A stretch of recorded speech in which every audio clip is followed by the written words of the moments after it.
Hello all. In this lecture we'll see about software reliability. So software reliability is an important thing in software development. So we need to develop highly reliable products. Then only customers will purchase our product. So it is important that we should develop highly reliable products. So it is not just ensuring that our product is reliable. We should give some quantitative guarantee on the reliability. So we should give some measures that this much is reliable. Our software is this much reliable. Like that, we have to give some measures also. And it is very difficult to accurately measure the reliability of any software product.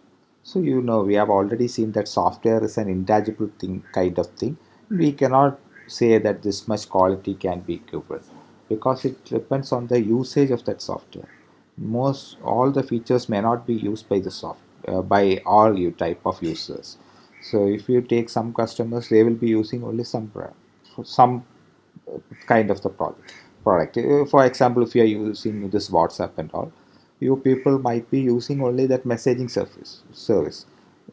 Some customers will be more focused on the status, or some for customers may be focused on audio and video. So it depends on the user of the product. So it is difficult to accurately measure the reliability of any software product. And reliability is observer dependent also. As I mentioned in WhatsApp case, it is observer dependent.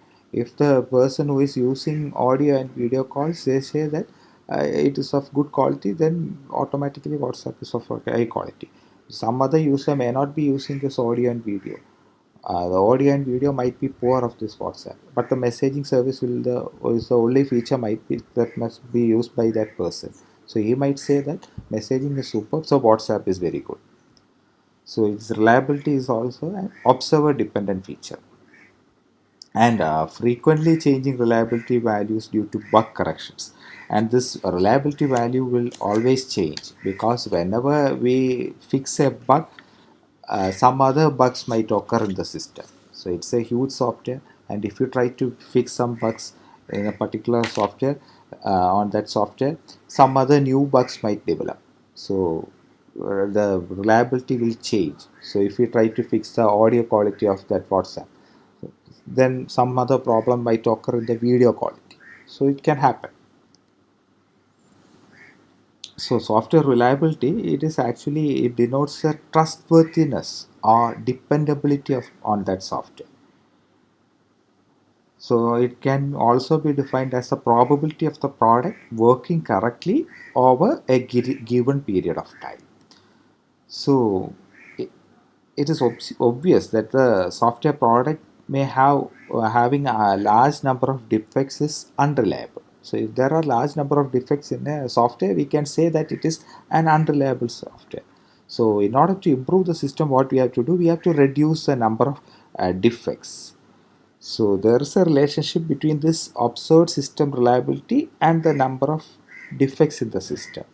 So if we remove some errors from some parts of the software, in certain cases it might improve the quality or reliability of the software. In certain cases, it won't be affecting the reliability also, because 90% of execution time of a typical program is spent in executing only 10% of the instructions in the program. For example, in the WhatsApp case itself, you can see that you will be spending most of the time sending some messages. So if that is working possible, that is only 10% of the software. The rest of the 90% of the code you are not at all executing, because you may not be calling audio calls or video calls daily or always. So you might be using only the messaging part. That is only the 10% of things. So if you take any type of software, if you take a college automation software, so my people might be looking at the attendance entry part only. Most of the 90% of the code is not at all working. So if we focus on that 10 percentage of the software, and if we try to clear all the defects on that 10 percentage of the software, then reliability of the software will increase. So that 10 percentage will be the core part of the software. So if we could clear all the bugs in that 10% of the software, then automatically our reliability increases. So reliability improvement due to fixing a single bug depends on where the bug is located. If that bug is located in the 10% of that instructions, that is a frequently executing instructions, then that reliability will of course improve. Okay. So reliability of a product keeps changing as errors are detected and fixed. So if we try to fix some errors, some new bugs might come, and we have to go and fix those bugs. So reliability varies as we try to fix errors. Now we'll compare this reliability hardware versus software reliability. So if you take hardware products, so this is the curve for hardware product. So this is a failure rate. In the y-axis we have failure rate, and x-axis we have time. So if we take the hardware case, this is a hardware product. Initially there will be some failures when we have to tune up the system. If it is a hardware product, we have to initially tune up the system, and finally when it starts working, it will be in the useful life period, so it will go on working like this. So after a certain amount of years, it will wear out. Most of the hardware product will wear out. There will be some errors occurring in the hardware products parts, so we have to replace it, we have to remove it, or we have to replace with new products. So finally it will wear out. So after some, if you take a mobile phone itself, you are using a mobile phone, so initially there might be some errors inside, they will be getting fixed. So after customization everything, it will go on like this. Usage time, this is the useful time you are using this mobile. After that, wear out happens. So after 2 3 years, you won't be able to use your mobile phone. So that's the case of hardware product. Then in the case of software product, initially when the product is released, during the testing stage, so during this testing stage, most of the bugs will be removed, and after product release again, there will be some bugs and all. So there will be some failures will occur, so you have to correct it. Then the failures will decrease like this. Most of the defects will get detected and will get deleted, and finally everything will be fixed. And after that time, the retirement age will be there, so it becomes obsolete product.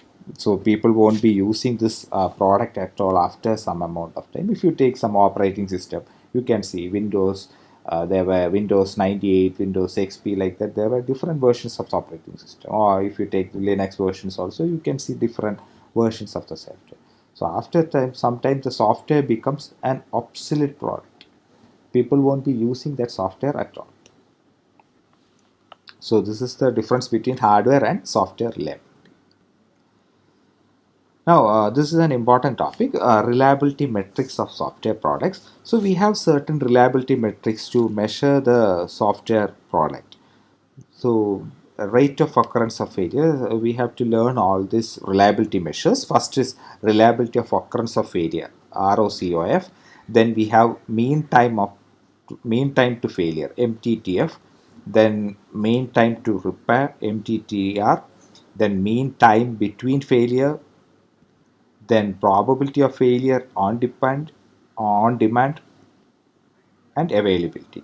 So these are the six reliability metrics that you have to study. We will see one by one. First one is reliability of occurrence of failure. So the ROCOF measures the frequency of occurrence of failures or unexpected behavior. So it is a measure of the frequency of occurrences of failures. So what it does is it measures, how it is measured is, it is ROCF is measured by observing the behavior of a software product in operation over a specified time interval. So we will observe the software working in a period of time interval. Maybe we will try, maybe 1 month we will observe the software, and we will find out that the total number of failures during that 1 month. So that is known as rate of occurrence. So ratio, it is a ratio of the total number of failures observed and the duration of observation. So you fix a time interval, and during the time interval you will observe the software and find out how many failures occur in that software.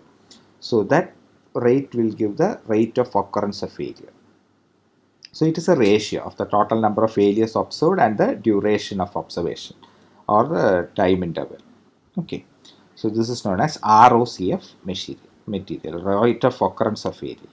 Then the second measurement is called mean time to failure, MTTF.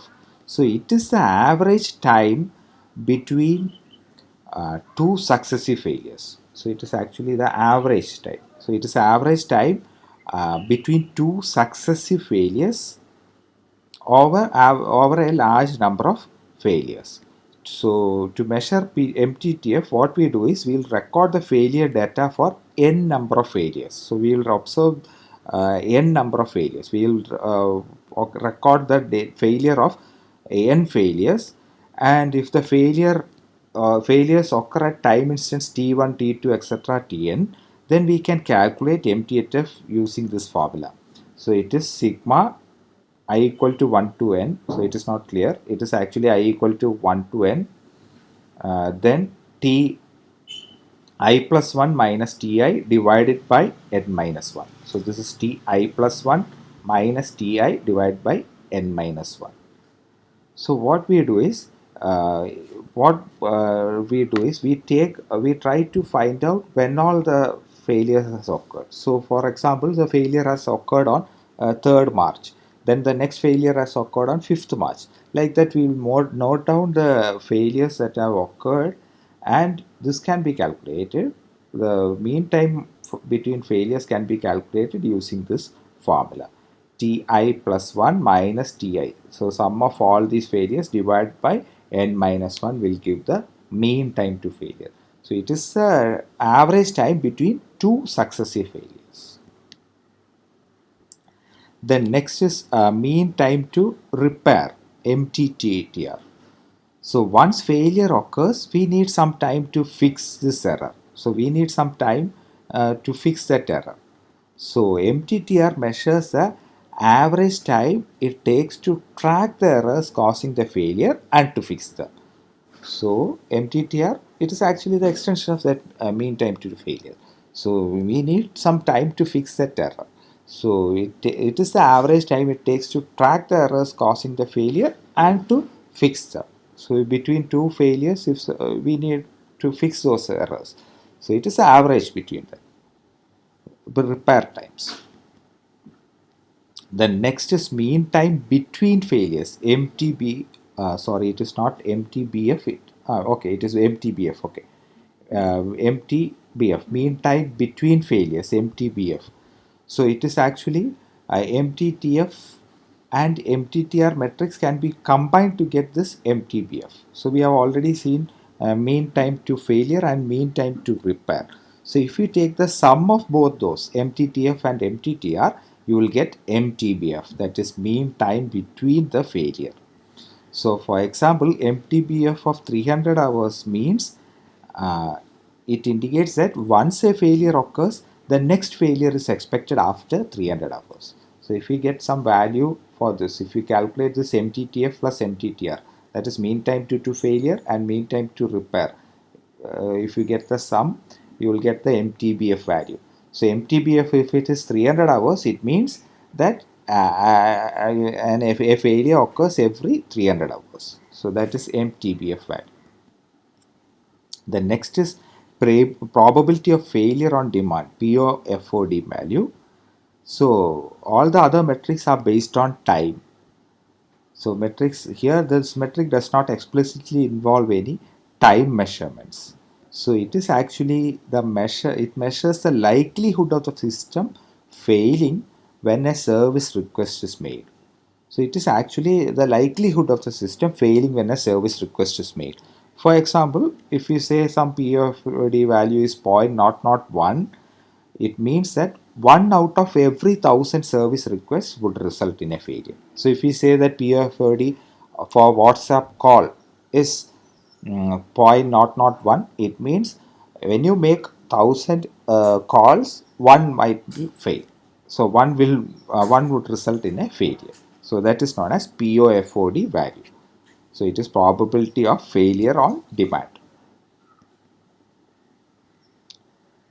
So it is very appropriate for software product that are not required to continuously run continuously. So this is appropriate for softwares which do not require to run continuously, because certain software we won't be using at all. So if we use this measure, we can find out whether it is a good quality software.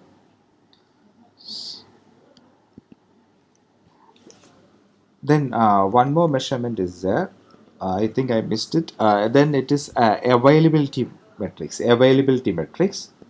So availability metrics, it is actually availability of a system. It is how likely the system would be available for a given period of time. So there is one more metric called availability. So it is how likely that system would be available uh, over a period of time.